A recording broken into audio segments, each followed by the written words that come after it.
What's happening today, everyone? This is Aztecross. Hey, look, I haven't done a weapon dive in quite some time. Just wanted to go ahead and, I don't know, let things marinate, see how the last weapon dive did. You know, weapon dives are, well, they're like all other weapon reviews, except for we really like to dig in a little deeper. So to look how the recoil patterns go and what are the advantages of even using that weapon.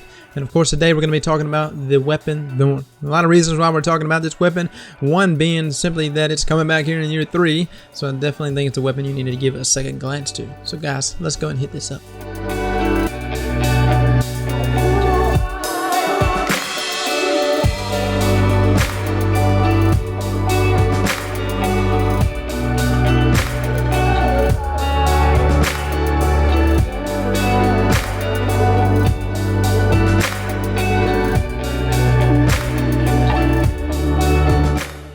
Hand cannons in general have a learning curve now. You have to pace your shots, and I think that not being able to spam the R2 button like you used to, everyone finds that extremely difficult. But here with Thorn, I would say if you do take the time to really learn that, it is the most rewarding even now. I'm using this thing and I use it all the time in skirmish, and threes especially is where it really shines. That's why you see it in so many competitive matches, so many tournaments and sweaties and stuff like that. It's because it's just so consistent with everything that it does, and it also has a tendency to separate enemies from each other. That's right, if you're going against an opposing team of 3, by simply tacking on one, they will separate from the rest of your team or rest of their team, thus resulting in you being able to close in and collapse on the other 2 guys. This just makes it extremely deadly because it stops recovery very quickly for the other teammates, and it extends the duration until they can actually get their health back. Now another thing that Thorn tends to do that I really like is also the damage over time, but it's not necessarily the damage over time that I really just appreciate, but simply the fact that I have the ability to see where the enemy is going. That is always key when they go behind a wall or anything like that. You have the ability to see those 2 tick marks go, and of course gives you an advantage because anytime you can actually see where your enemy is heading, what they're doing, where they're going, whether they just stopped and crouched or whatever the case may be, those are all things that gives you a huge advantage. So guys, let's go ahead and talk recoil pattern. Alright fellas, if you're new to my weapon dives, I like to show my fingers, my hands, my thumbs. I like to show how I handle you know, my controller. You know, nothing special about this controller here, guys. Again, it's just a regular PlayStation controller, showing you exactly how I handle Thorn. Now Thorn is one of those weapons that if you load it on aggressive ballistics, of course you'll have more vertical recoil, but even in aggressive ballistics, I don't find it to be horrible at all. I find the recoil to still be relatively vertical, and that's what a lot of people actually like under hand cannons. They like a hand cannon that's just straight up and down. We're simple beings, man. We like shit to just go straight up and down.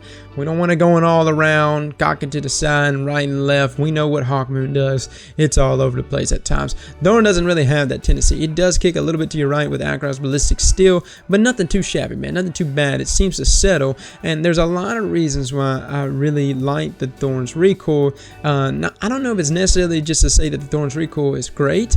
It's simply because I find Thorn itself to just be so consistent. It's just such a consistent hand cannon.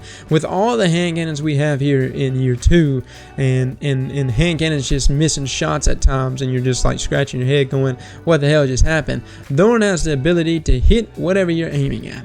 And man, if any hand cannon can do that, it just got an A+ in my book, dude. That's just how I feel about it, because nobody likes to wrestle with a weapon in the middle of a gunfight that just suddenly just starts having phantom bullets. And Thorn, I don't know what it is, if it's Ascendant and just having the range that it has, that really just makes it that way. And I think that has a lot to do with it. But I also like to think, I think Ascendant really plays a huge role in what's going on with Thorn. You know, Ascendant, a lot of people even say that Ascendant has almost like an Icarus feature. If you don't know what Icarus is like accuracy when shooting in the air. And you know, and there is no proof whether or not Ascendant necessarily has Icarus, at least from my knowledge. But I will say this: whenever I am in the air, especially floating around on my Warlock, and I get shots off on people, I do land those shots. I'm still able to land those shots. And that's something to just take note of, because when you're transitioning a lot, when you're jumping around and moving a lot, you want a weapon to constantly be able to land shots for you. And that's what I'm trying to let you know, is that even in the air, I find the consistency of Thorn to be great. So what separates Thorn from, say, an Luna?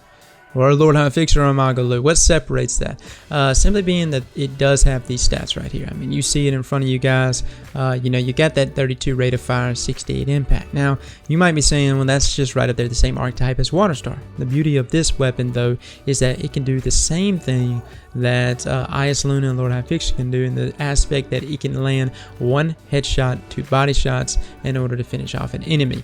Of course, damage over time normally has to take effect before that enemy is dead, so it might result in you getting a trade, but just in case you can land 2 headshots and 1 body shot, you can lower that TTK down to 0.8 seconds. And if y'all don't know by now, Is Luna and Lord High Fixer, those weapons, after you land your you know, consistently 1 headshot, 2 body shots, or 3 shots, whatever way you want to look at it, 3 headshots, whatever, it's at 0.87 seconds. So, you know, 700ths of a second. That might not be a far to win to you, but you know, hey, whenever you're in the middle of a 1v1 situation and every little bit counts, you'd be surprised how much can actually help you out. So there's a lot of things that I really like about Thorn, and that's one of the big ones, man. Knowing that, okay, I just landed a crit, he's running from me, I gotta land a body shot to finish him off. Voila, done. You know what I'm saying? Even if you can only squeeze a toe shot, it's one of those things that makes it extremely nice and a great perk with this weapon. Now, remember I talked about the recoil direction being pretty vertical the way it is. Look at that, 80 recoil direction, and that plays a part in your vertical recoil. That might not mean anything to you. It means something to me, though. To me, I like that. I like vertical recoil, especially if I'm going to stay on Aztecross ballistics. Again, guys, I like the low amount of Aztecross ballistics with Send It.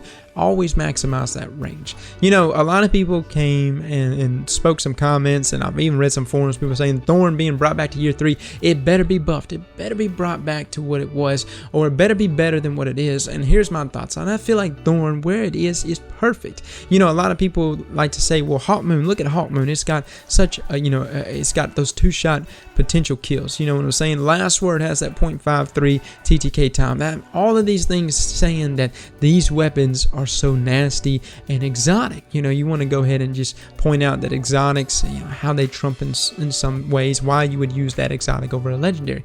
But here's where I think Thorn shines the most. It's so consistent. And I know that might not mean anything to you, but when you're in a situation when you're jumping around a bunch and people are moving 90 to nothing, man, and everybody is going at it one another, Thorn really thrives in those situations. That's why I love it in 3s, man. I really like Thorns in 3s a bunch. It definitely thrives in those skirmish matches. And since I started using Thorn more and more, I've done consistently well there in skirmish, man. I run randoms a bunch in skirmish, and it's all good, dude, man. I got my Thorn, I got my shotgun. I know some of you are like, wow, I use a shotgun. Hey, man, you gotta do what you gotta do. You know what I'm saying?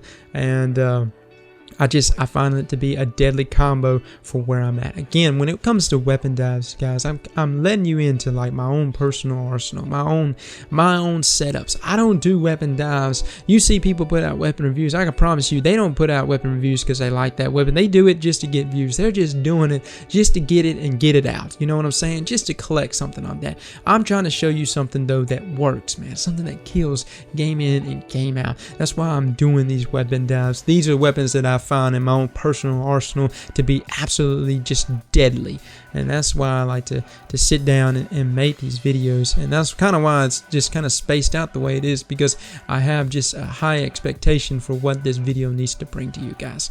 Again, you know, as far as hand cannons go, you know, you want to play around cover with just about any hand cannon, but I can say this about Thorn: it has a tendency that you can pretty much gun anybody down in open. I even gun shotgunners now coming at me, and you know, of course you want to go ahead and try to get the kills off before they kill you, or at least until damage over time takes them out, because it will result in you getting trades. You know, that's just the thing about Thorn. You will sometimes result in you getting trade because you're going to try to stay in there and squeeze off that last shot. There's a tendency to do that with Thorn.